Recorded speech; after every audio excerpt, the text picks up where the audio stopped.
Say the Semantics episode 285. It is December 18th, 2024. My name is Myro. This is a podcast where I ramble on for a bit about some shit.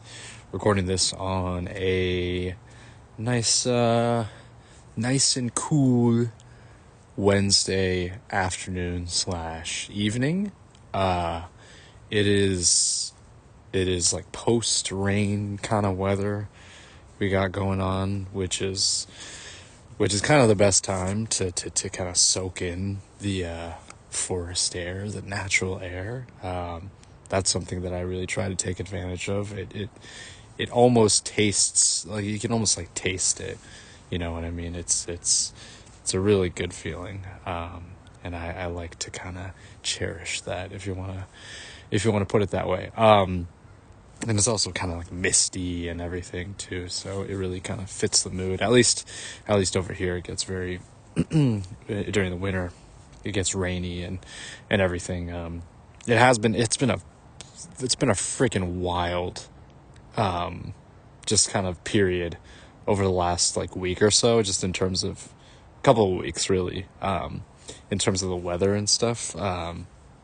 We had kind of like an earthquake warning a couple weeks back.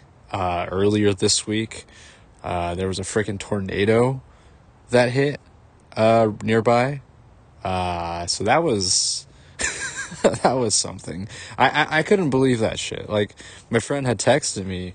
He said, "Hey, watch out for tornadoes." It's like, what are you talking about? And yeah, there was a tornado in California, which is wild. That just does not happen at all. So kind of, it's a little maybe a little concerning. So yeah, hopefully people are taking care of themselves. It's been a nice sort of week, I would say. We're going into the next couple of weeks for me in particular is going to be pretty slow in a good sense. Really kind of going into kind of the holiday stretch. Christmas is next week, which is crazy. It just doesn't even really register to me. I mean, it's not as much of a big thing as it had been when I was a kid. I've talked about that before, but yeah, it's an interesting period. I don't put too much stock, no pun intended, into Christmas as much as I did when I was a kid and everything like that. But it's still, you got a little kind of small celebrations and small things. You gotta, I guess, take advantage of that and enjoy it while you can. New Year's is more so, I would consider to be like a bigger kind of thing, honestly. One, in Japan, New Year's is one of the biggest periods and events for celebration. Just like it means a lot culturally, spiritually, nationally. It sort of is a big part of the country and everything. And as being Japanese, I tried to kind of take some of that on and try to exhibit some of those things and carry some of that forward. It is it's you treat it as a moment of reflection. Obviously, I know a lot of people. I do this every year where I mention New Year's resolutions and I'm like, what am I gonna do for it? I'm not even I haven't really done anything like that, honestly, for quite a while now. But I do remember talking about it when I really first started doing this. But obviously a lot of people do kind of take that kind of thing seriously, which is fine. But I think in terms of a cultural and something of a heritage thing, New Year's is a pretty big thing for me. At least I try to be try to take some of that seriously, right? Like I'm not someone. I've sort of reiterate this a lot, but I'm not someone who does like a ton of celebrations in general. So for the ones that do exist, for the ones that I have sort of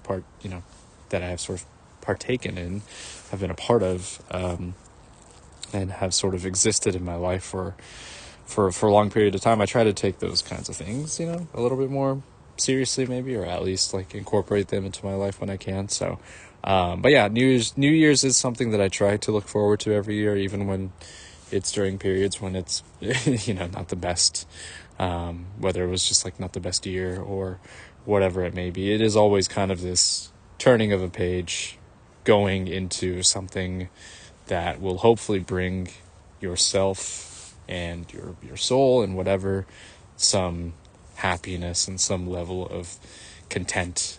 Those are kind of the things that I sort of take away from that celebration. I'll get more into it later, but that's sort of kind of my general outlook on New Year's.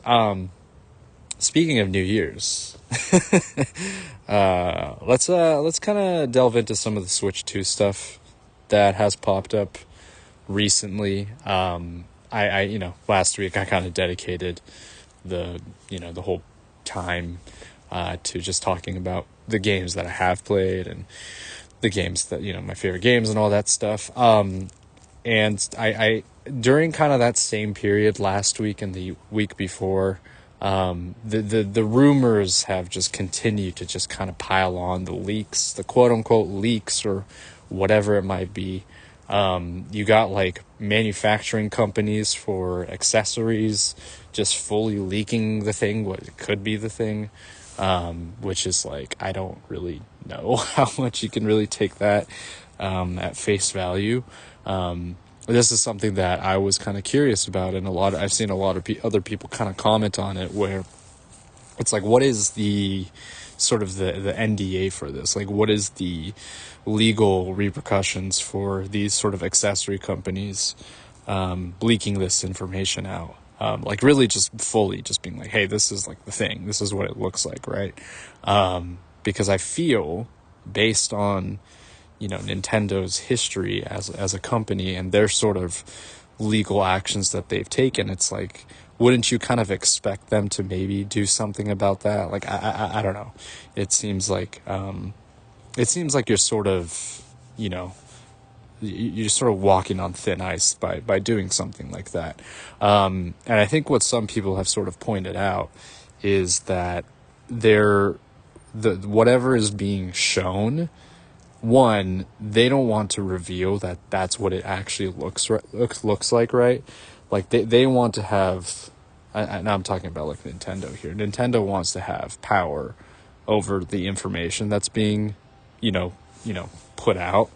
And I think, part of them, they don't want to, essentially admit that what is being shown is like the final product.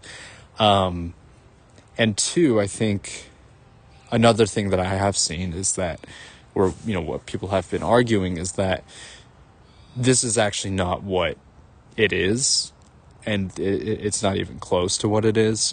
So people are just kind of like taking whatever information they are and just sort of like putting it out there, when it is like for sure not what the actual final, thing is going to look like.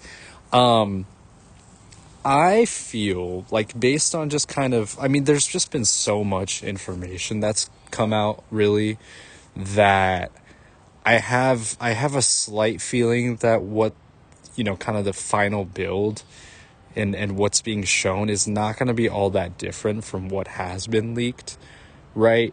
Like, how much more different is it going to be from the original Switch, outside of kind of, some decent, some significant, hardware upgrades, but in terms of like the form factor, like it's really not going to be that different. The size will be bigger. I think that feels like it kind of is in line with everything that's come out.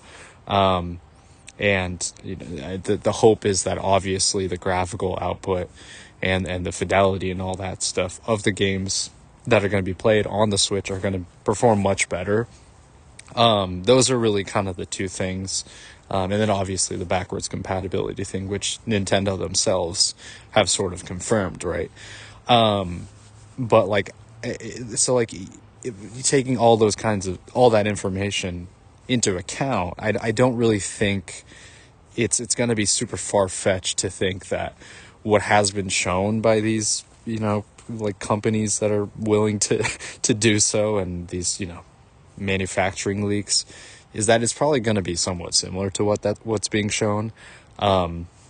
And I think it's sort of it's an interesting position, right? Like we're like in an interesting period right now, because it's like we know for sure that something is going to get revealed pretty soon, at least in the next couple of months, right? I've heard people say that Nintendo is shooting for like January and stuff like that, which would be great. Honestly, that would be really nice, because then we can finally like get past this point and kind of anticipate what's the games, which are the more important things that are going to be coming out for the system, right? So it's coming. Like, it is for sure gonna be in on the schedule really soon, but it's just kind of a matter of like what exactly, what are they going to show that's going to be, that's sort of going to wow people, because I don't think it's going to be a big surprise. I don't think it's going to be a significant, again, it's not going to be a significant change from what it was before, right? So it's going to be like, what are going to be some of the things that do pop up that are going to be a potential kind of like, I don't know. It's sort of interesting. The thing that I have seen on the models is that there is like this added C button on the right joystick. People are just like speculating like what that could even represent. I think some people are thinking that it might be maybe a social media sort of thing, maybe a share button. I'm not exactly sure, or like a chat button. I have no idea. Or connect, like maybe connect to, I don't know, some Nintendo platform. I have no idea. Whatever. Like I know they had something for the Wii U where there was sort of this hub for users to be able to interact in. I'm curious if they're maybe going to implement something like that. And what other, and if they're going to bring back maybe some of those older features that were shown in sort of maybe the Wii/Wii U generation. I'm not sure. It would be obviously interesting to see. But outside of that, I really don't know, like magnetic Joy-Cons. I don't know how you can really, I don't know how reliable those sources are really, but it's just, and my conclusion, it is like, okay, we're it feels like it's due for it to be finally revealed and stuff, but it kind of comes back to what I felt towards like the end of September, when there was this fervor that the Switch is going to get revealed soon, and it just didn't happen, right? My feelings from that point on have not really changed. It's just, we just have to wait until next month, really, just until next year, when it does finally show up and everything, and people can finally just like relax and stuff like that. You know what I mean? It would be funny. I mean, it would be like funny and also probably infuriating if they were like, you know what, actually, we're going to delay because of all of the things that have happened. We're going to have to rework I don't think that's how things work, but you know what I mean, right? What if they just delay it somehow, and for some reason, whatever reason, they just decide to delay it? That would be something. That would be like people losing their freaking minds. Like, people would just not be, people would be upset, which I understand, but I don't think that's going to happen. It feels like we're really nearing the point when it's going to get shown. And I think it's time.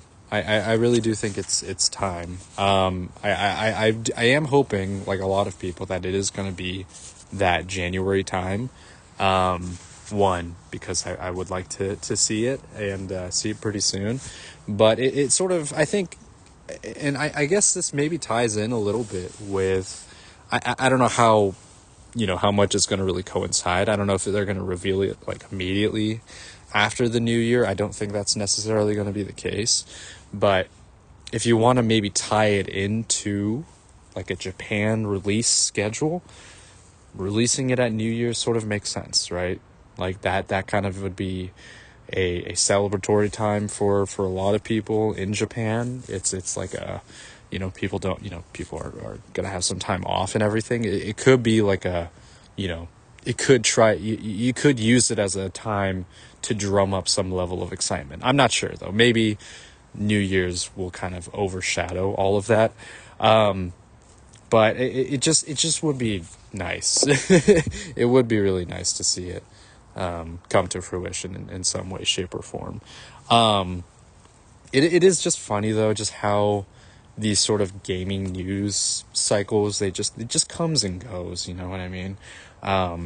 And we really don't have any power. Like we just have to take the crumbs that do get thrown out from whatever, whoever's like maybe in like a manufacturing facility or certain leakers who somehow are able to get this kind of information. I don't know how reliable any of it is. Like these could all just be mock-ups and we're all just, getting duped. But it'll be, we're just waiting. That's just going to be what it comes down to. I do kind of want to maybe speculate on, and maybe I'll do this later this weekend or something, but part of me wants to maybe speculate on what the launch titles are going to be for the Switch 2. I have a feeling what they're going to be. I've already sort of commented on it in the past, but I think it might be just fun to look at it and see if there's going to be any games that maybe get dual released. I'm definitely thinking Metroid Prime 4 is going to be one of those games, most likely. But I do think it would be kind of fun to take a look to see what other games might potentially be included with the launch of the system, right?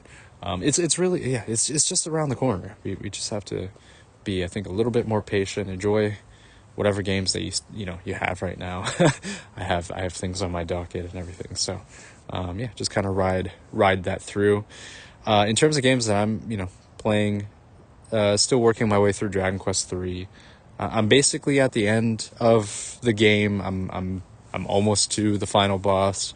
I think I need to do a little bit more grinding to get my characters up to a level where I feel comfortable. But I'm pretty much near the end of that. I've actually kind of been playing more Risk of Rain 2 somewhat recently, and over kind of the past month or so. I've talked about it, finally completing a run after maybe like 70, 80 hours or something crazy like that. And after almost 2 years of playing the game, completing a run. So, and I've just kind of been experimenting more with some of the other characters. Also, today, Nintendo released kind of the, sort of the wrap up for their stuff, where they, provide information on the games that you played on the Switch. And it was kind of it was not very surprising.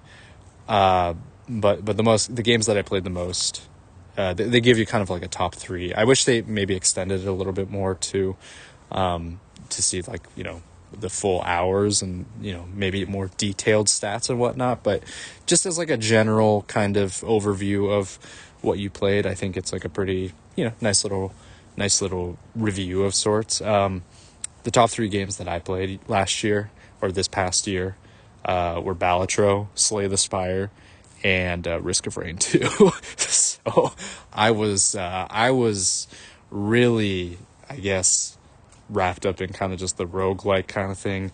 Getting back into Slay the Spire as well was maybe, an effect of, the sort of the impact of Balatro and my enjoyment of that game. But none of this is really all that surprising. It was an interesting year for sure.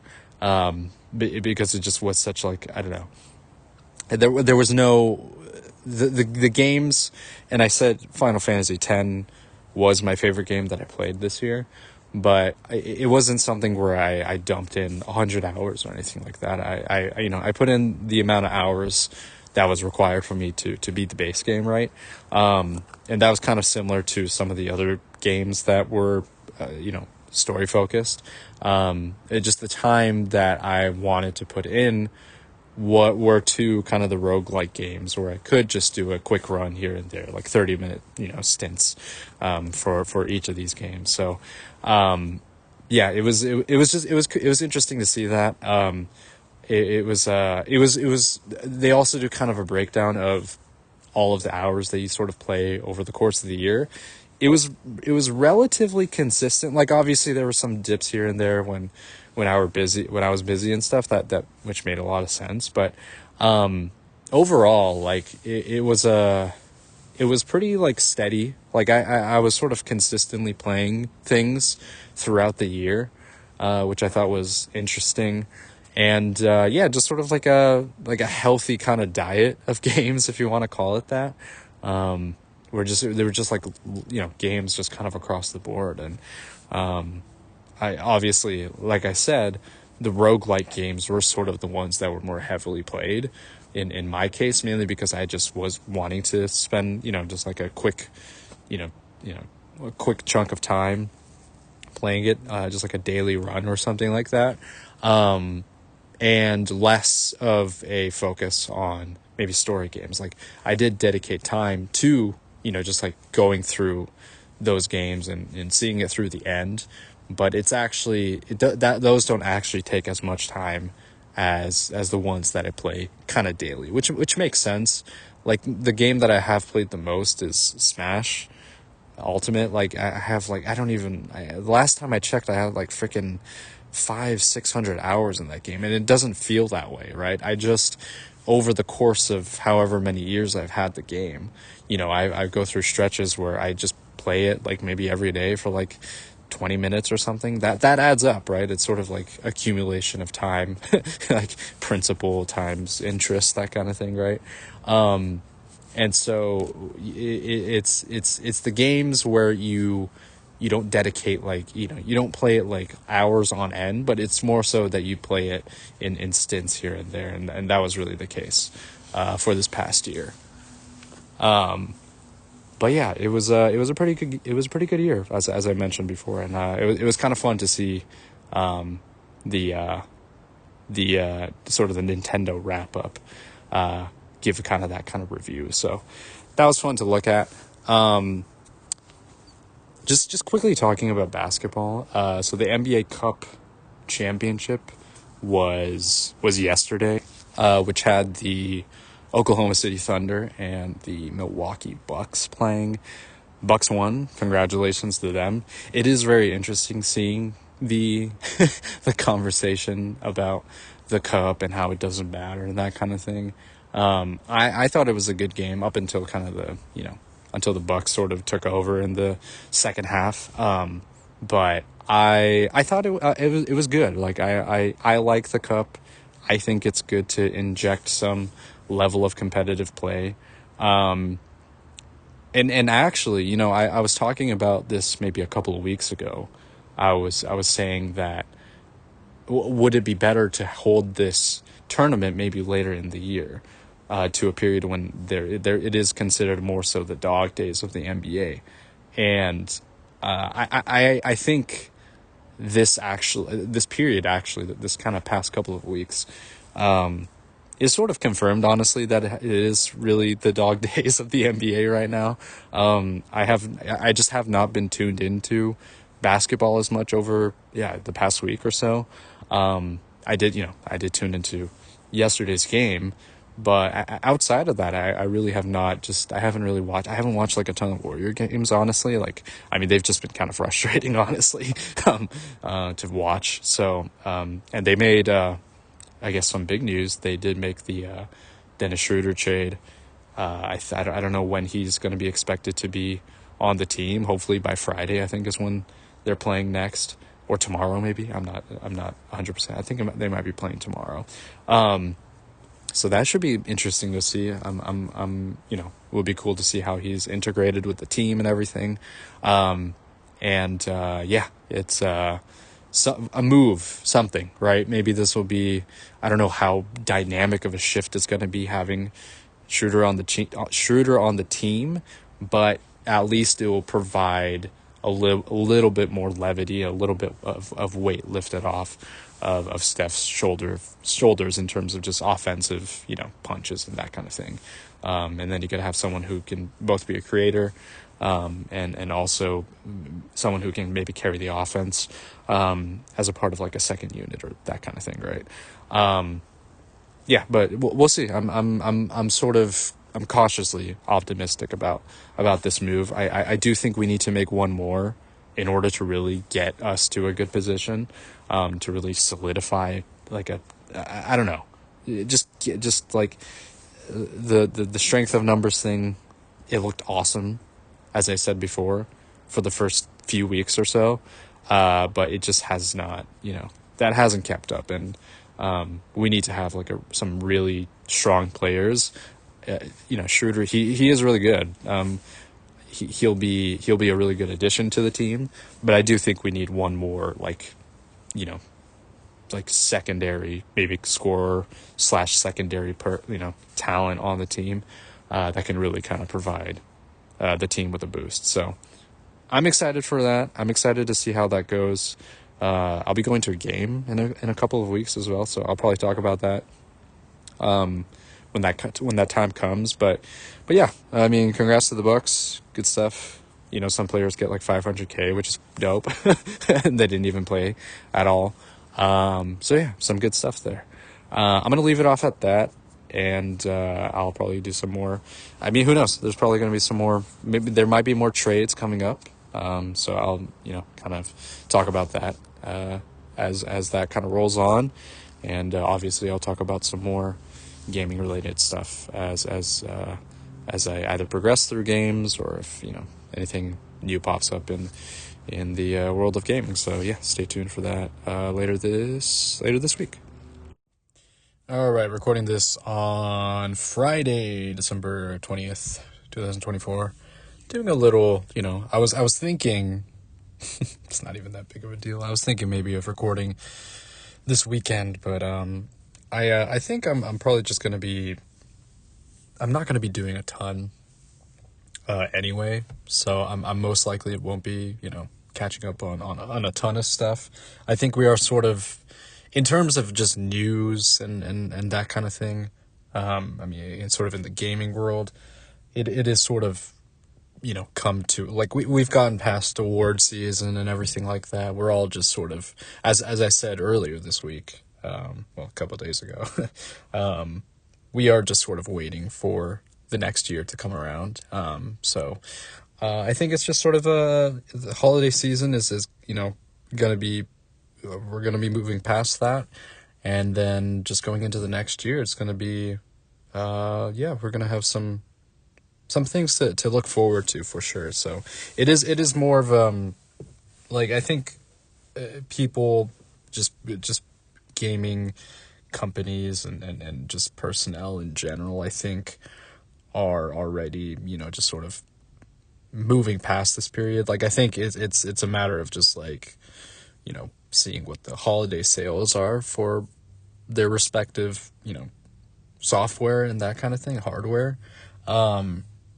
But like beyond that, it's probably not too crazy, right? I think we just had the influx of these rumors and leaks, or whatever, potential leaks, in the case of Switch 2 and stuff. But I think these next couple of weeks leading into the next year is going to be a bit of a lull. So I don't expect, I mean, it's also the end of the week as well, so I don't expect that much more to really happen. I don't expect news to really pop up on the weekend or anything like that. So we'll save some discussion for going into next week.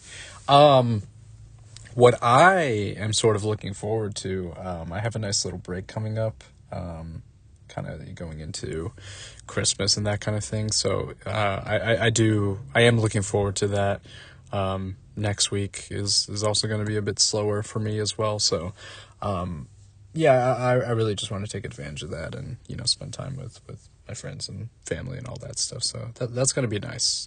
That's going to be good. I am also going to try to I'm thinking what I'm feeling right now. So Dragon Quest 3, still working my way through that.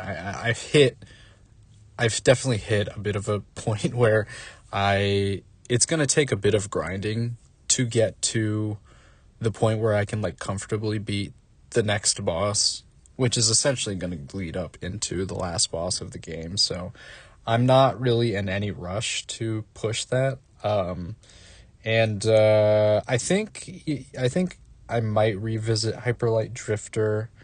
It's one of those things where it is kind of a tough game.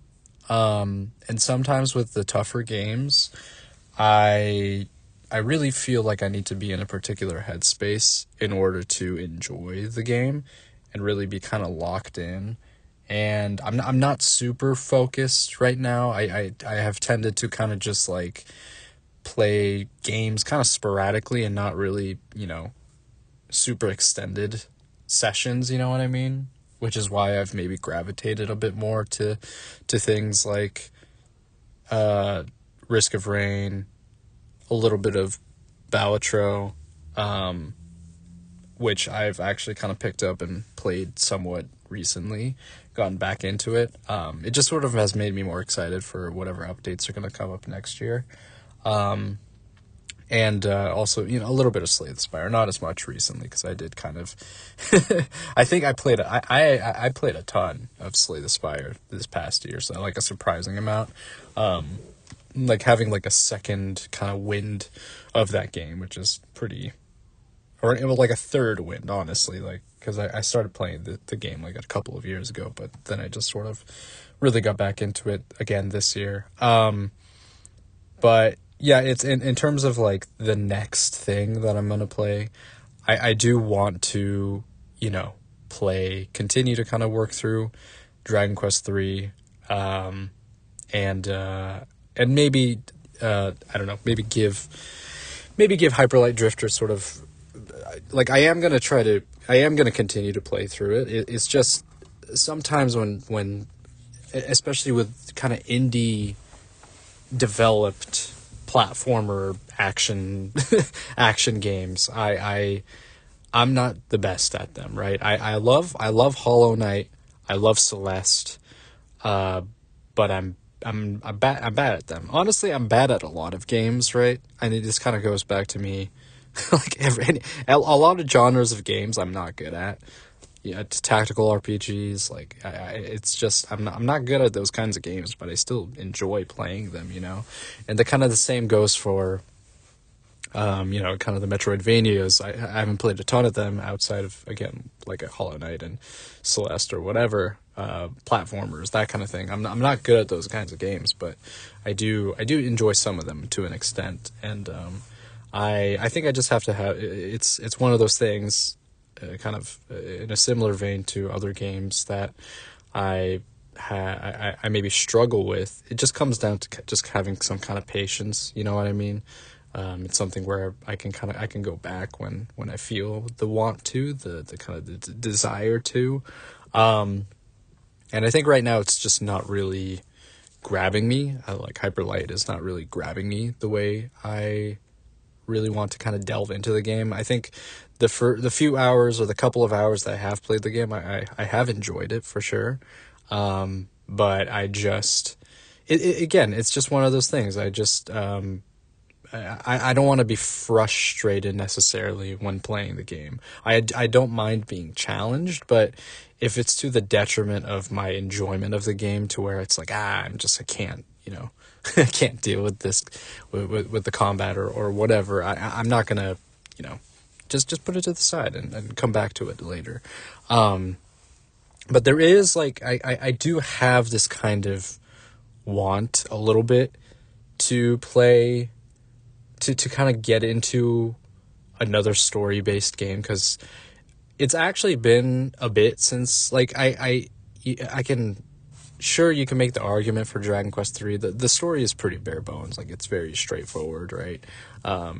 It was the first Dragon Quest where there was this kind of introduction to a bit more of a story and personalization and characterization for your relationship with your father in the game and that kind of thing. But outside of that, it is, standard JRPG, right?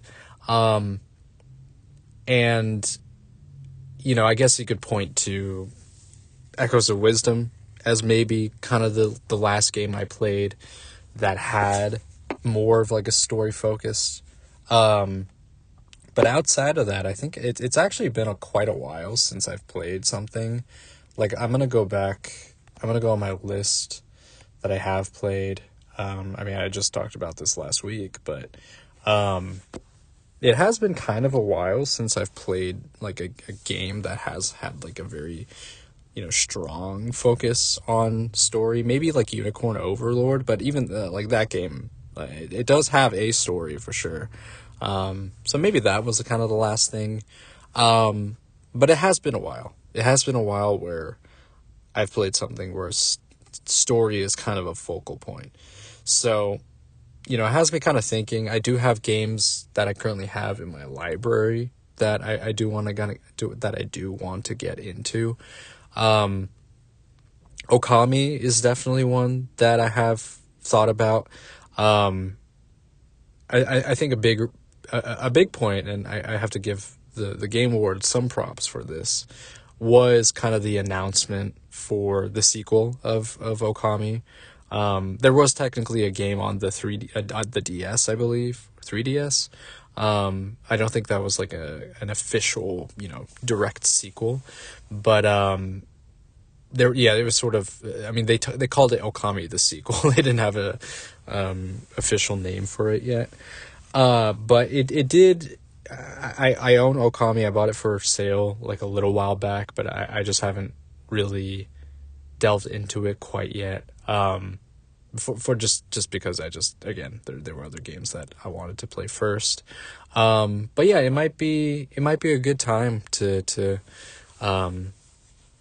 get a start on that. Maybe, right? I think that it's sort of just hearing some of the reception for the game. Like, I didn't realize how it was kind of surprising, actually, the reception that the game got during the Game Awards. Like, I thought Okami was a fairly niche game, right? I heard great things about it over the years of me playing games in general, but I didn't realize how well loved this game was and this franchise was. So that has me kind of excited. I do know that the combat and just sort of the style of the game is influenced a lot by Zelda, which is exciting.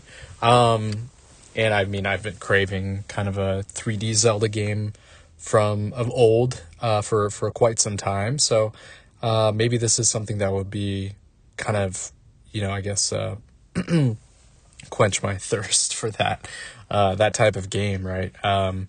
Playing through Echoes of Wisdom, honestly, was such a refreshing kind of moment to play through that, to really to bring me back to kind of the period when I did play through sort of the top-down 2D Zelda games. But it has been quite some time since, obviously you could point to Tears of the Kingdom, Breath of the Wild, but I do agree to an extent. This is something that I talked about a while back in regards to Tears of the Kingdom's reception and that kind of thing.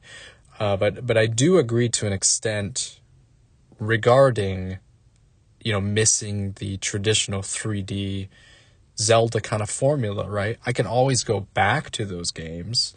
I can always go back to a Wind Waker or Twilight Princess or, an Ocarina, even Skyward Sword, really. But it just, I just, you crave something kind of new. And Okami kind of might fill a little bit of that void, honestly. And it'll be interesting to see. So it's hard for me to really gauge because I really don't know a ton about Okami at all, other than I guess the director being a pretty prominent figure. He also made Bayonetta, I believe. So I'm excited. I'm excited. I just, I just kind of bought it on a whim a while back because of a sale. Sometimes those sales are a little too tantalizing not to not to divulge a little bit. But I've been meaning to play it, and I think maybe it's a good time to get into it before. I mean, the sequel, I'm assuming, is probably it's years down the line, but might as well get ahead of the curve a little bit. It might kind of satiate my sort of desire to pick up a sort of like a 3D adventure from old, and sort of be reintroduced to that, because it has been, like, again, like I said, like, it has been quite a while since I've played that style of a 3D, third person action adventure game. That's something that I think I would be very much down for. But it just sort of it's one of those things where it's sort of in the same vein of a Hyperlight Drifter or whatever. I feel I need to kind of be in sort of a particular headspace where I want to devote my time and my attention to the game, and not be sort of split between my my distractions, if I want to look at it that way.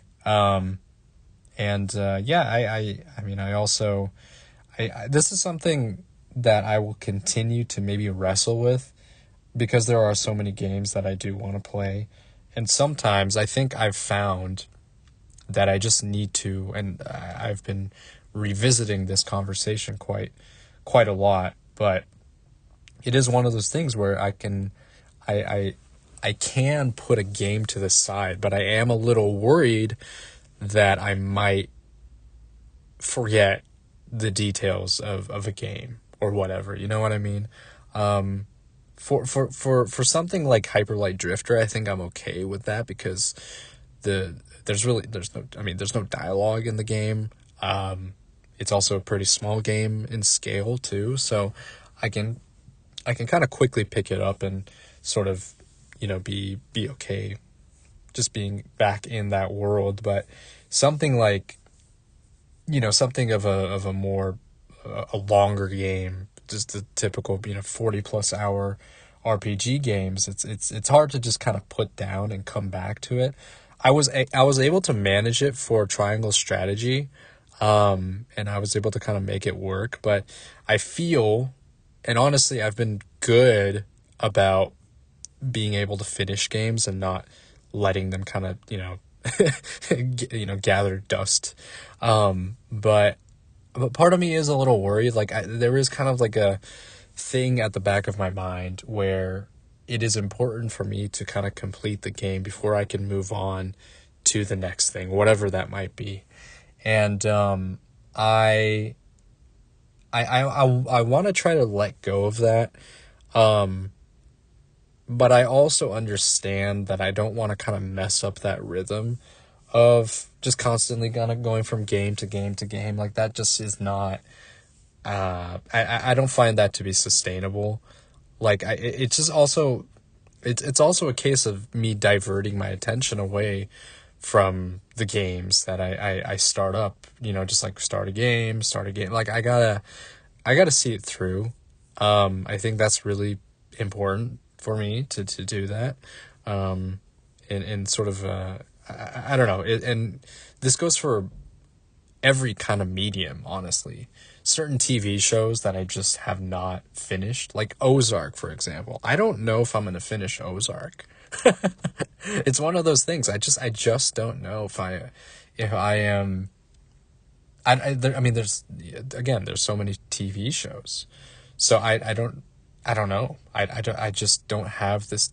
I just don't have this sort of incentive or want to finish it. Which is really funny, because I did really enjoy the first couple of seasons. I think it just sort of went a little, it might have, I know jumping this shark is maybe a term that's used a little too loosely, but I think it just maybe overextended itself a little bit, where it became a little less grounded in reality. And yeah, it was a little, I don't know. I think there's maybe this will be something that I talk about in the future, about where I kind of, because there is like a scene, I think in the very last, not the last episode that I watched of the show, where I was like, dude, I just, like, what is this, man? Like, I haven't we already established this character to be this kind of person? Like, why do we need to keep hitting the audience over the head with this fact? And it was so obvious too that the thing that a thing was going to happen. Like, you saw it from a mile away, and there was a character. I'm not going to spoil it in case, I'm being extremely vague because this is the last season, but like, basically there's a character who's essentially a red shirt. What I mean by that is in Star Trek, which I've never seen really. I've watched the movies, and maybe I've watched like pieces of the TV show, but I've never, I never really delved into the full series. But a red shirt refers to a character who is going to be essentially disposable for that particular episode. And so you have this red shirt character in Ozark, and it's just so telegraphed. Like, it's like, it's like, you have this like character just start talking, and I'm like, oh my God, this character is an idiot, and he's gone. He's done for. And it's exactly what happened. And it was just it felt very silly. It was not shocking by any means. And it kind of, and I know I don't like it when one thing sort of sours your taste or your perception on something, but it really did kind of sour me on me wanting to continue the series, even though I had kind of stuck around for a long time watching it. But I don't know. I think I will. I don't know, man. It's been so long. I don't know if I'm going to finish it. I have no idea. Maybe you know what? This is what I'm going to do. I'm not even really going to, and people might be mad, but I'm not invested at all. I completely lost interest, like, after that point. And it's annoying because I did really like the show. Like, sure, maybe it's, people might call it a poor man's Breaking Bad, but I do think there are some elements in it that are unique to it, and the style of it, I think, is cool. The sort of the blue tint that it has going for it, I think, is a unique, spin. But I just, after that point, it just became very much less believable. Even if, like, I could look past, like, I was able to kind of suspend my disbelief for certain parts in, like, season 3, where it was, the casino and all that stuff. But after that kind of point, I was like, okay, okay, I don't know. But I might just have it on in the background or something. Maybe I'll just watch it passively, which I don't like to do. I don't like to watch things passively, really. I'll do that with YouTube videos, but not for shows or movies. So I don't know. I just, it's one of those things too. It disconnects where there's this kind of lingering thing, this lingering thought, feeling in the back of my mind where there's a task that's like uncompleted. You know what I mean? And it's like this TV show that you don't really care about. You don't need to watch it. I don't need to continue watching it. You know what I mean? But there's just this inkling of me that really wants to finish it, It's like so frustrating and annoying, but I don't know. I think maybe I'll just do that. Maybe I'll just have it in the background and just, kind of sort of passively watch it. because I mean, I am a little curious to see what happens in the end. I have an idea, kind of what happens, but it's just, man, it's a weird, kind of a weird thing, really. Speaking of watching stuff, I actually watched, I just watched this on a whim. I heard, like, just, I was listening to a podcast, and they were talking about it, and I was like, yeah, I'm just gonna check it out. I don't know why, but I wanted to watch. I just, there was something that kind of appealed to me. This movie called Hundreds of Beavers, and it is a slapstick comedy, and just so cartoony. The way in which they created this, it's so funny. Like, I miss this kind of slapstick comedy. Like, this type of thing just does not, you just don't see it anymore, right? I was sort of kind of lamenting that, because some of my favorite movies are slapstick comedies. Naked Gun, Airplane, I guess you could call Spaceballs is sort of a slapstick comedy. All these movies from like the 80s and 90s, that kind of bygone era, like those movies, it's really hard to replicate that nowadays. And I understand why, because that was very much a style of that era. But I feel like this particular movie, Hundreds of Beavers, does such a good job of just selling this, where you could just, the style of it is, it's black and white. It's very much, inspired by like a Charlie Chaplin, Buster Keaton, kind of the three Stooges, like that kind of just physical comedy from that era. And then just like, plus like this just comic style, just ridiculousness, the style of comedy. It just, it works so well.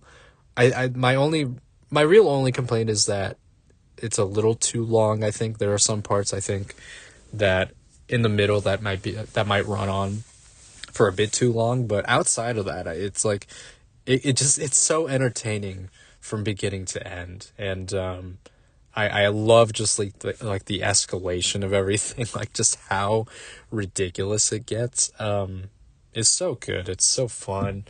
Like the main character, he really just sells just his facial, acting, because there's really no dialogue in this, right? Like sometimes they say like words and stuff, but it's sort of supposed to be kind of like a silent, comedy.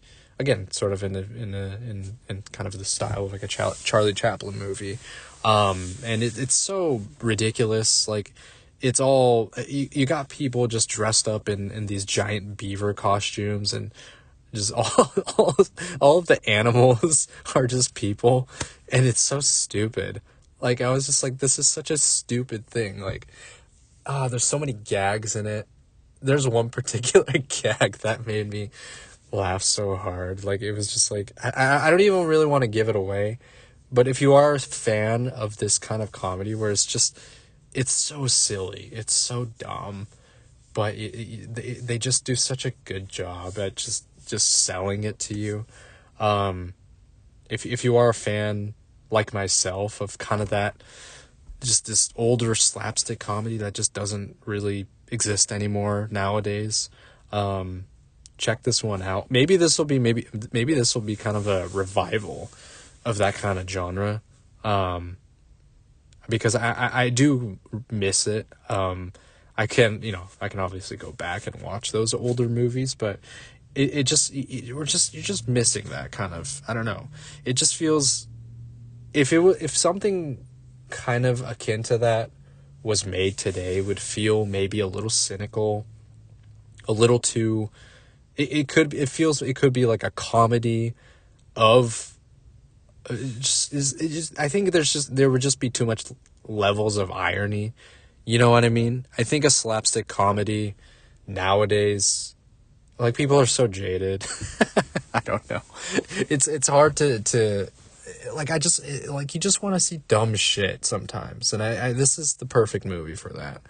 We just need some well-timed, just, I don't know, knee slapper kind of stupid comedy. It's so funny though. I don't know, we need some of that, some more of that. And I'm hoping that something, some other types of movies like this kind of come out of the woodworks, because I thoroughly enjoyed this one. And it was really entertaining.